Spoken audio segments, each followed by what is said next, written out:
नमस्कार किसान मित्रों, मैं डॉक्टर दुर्गा प्रसाद आपके अपने YouTube channel doctor Durga agriculture tips में आपका स्वागत करता हूं। मित्रों, आज हम लोग बात करने वाले हैं कि धान के फसल में खरपतवार नियंत्रण के लिए कौन सी रसायन का प्रयोग सबसे अच्छा होता है व उनका प्रयोग किस समय किया जाए, कितनी मात्रा में किया जाए।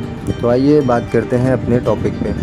मित्रों, धान की फसल में रसायन विधि से खरपतवार नियंत्रण के दो विधि होते हैं। पहली विधि होती है कि धान में खरपतवार उगने से रोका जाए, उसके लिए कौन सी दवा का प्रयोग करें। और दूसरी होती है कि धान में खरपतवार उग आए हैं, अब इनके लिए कौन सी दवा है या कौन सी दवा का प्रयोग इन पर किया जाए।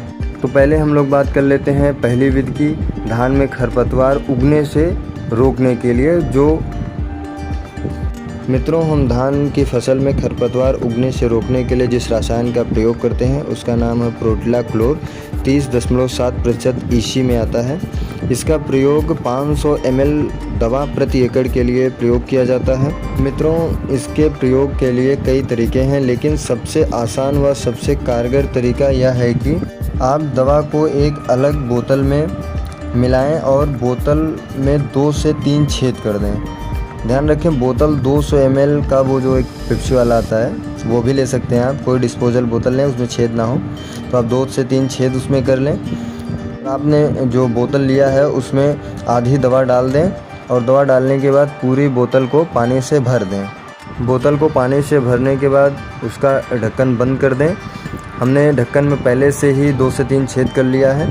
अब इसके बाद खेत में रोपाई के तुरंत बाद पानी होता ही है, उस वक्त हमको जो है खेत में लंबे हाथों से दवा को फेंकना है, इसे हिलाते चलना है कि दवा जो है कहीं कहीं पड़ जाए।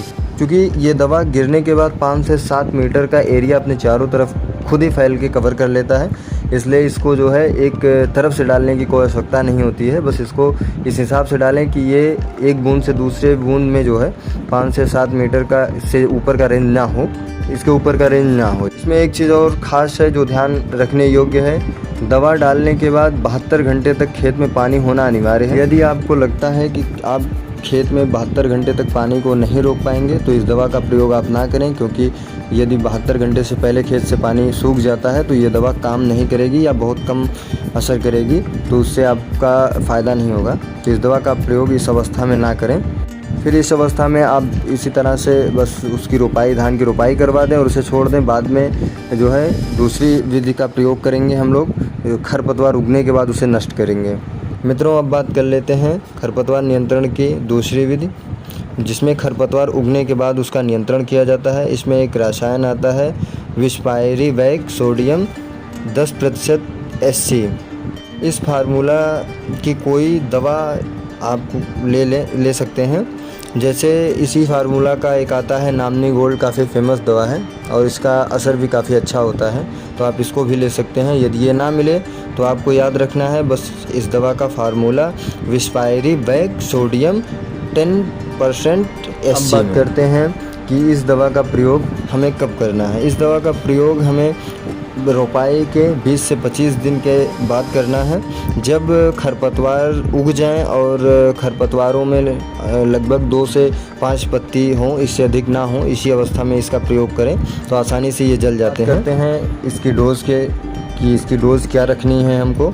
प्रति टंकी जो 15 लीटर की टंकी आती है उसमें 12 ml दवा मिलाकर और 5 ml स्टिकर को कहीं कहीं चिपक भी कहते हैं, आप इसको ज़रूर मिला लें इस दवा में। 1 एकड़ में 6 टंकी दवा का स्प्रे करें।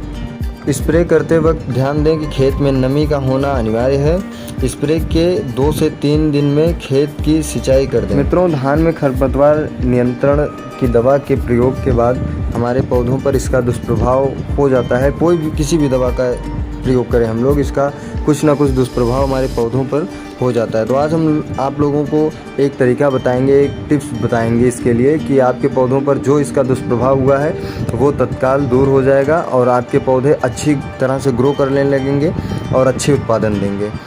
इसके लिए आपको क्या करना है कि शाकनाशी खरपतवार नाशी दवा के स्प्रे के लगभग 7 से 8 दिन के बाद एक spray amino acid plus NPK 19-19-19 का कर दें मित्रों, एमिनो एसिड का नाम सुन के आप कंफ्यूज ना हो जाना। एमिनो एसिड एक प्लांट ग्रोथ रेगुलेटर टॉनिक है। इसका प्रयोग एनपीके के साथ करना ज़्यादा लाभदायक होता है। इससे पौधे अधिक तेज़ी से ग्रो करने लगते हैं। तो आप शाकनाशी के प्रयोग के बाद इसका प्रयोग अवश्य करें। इसका जो है फल आपको अच्छा प्राप्त होगा। ये अच्छे हिसाब से कार्य करता है, तो हमारे हिसाब से आप इसका प्रयोग ज़रूर करिएगा। दोस्तों, यदि वीडियो अच्छी लगी हो तो लाइक सब्सक्राइब करना ना भूलिएगा। मित्रों, आज की वीडियो में बस इतना ही। मिलते हैं अगले वीडियो में, जिसमें हम आप लोगों को मूली की खेती के बारे में बताएंगे कि बरसात में मूली की खेती कैसे की जाए। कुछ लोगों को लगता है कि बरसात में मूली की खेती जो है करना एक पहाड़ तोड़ने जैसा है। ऐसा कुछ नहीं है। नॉर्मल किसान भी इसका खेती कर सकता है और अच्छे से अच्छा प्रॉफिट कमा सकता है इससे। तो बस इसमें कुछ सावधानियां बरतनी पड़ती है, जो हम आपको नेक्स्ट वीडियो में बताएंगे। तब तक के लिए नमस्कार। जय जवान जय किसान।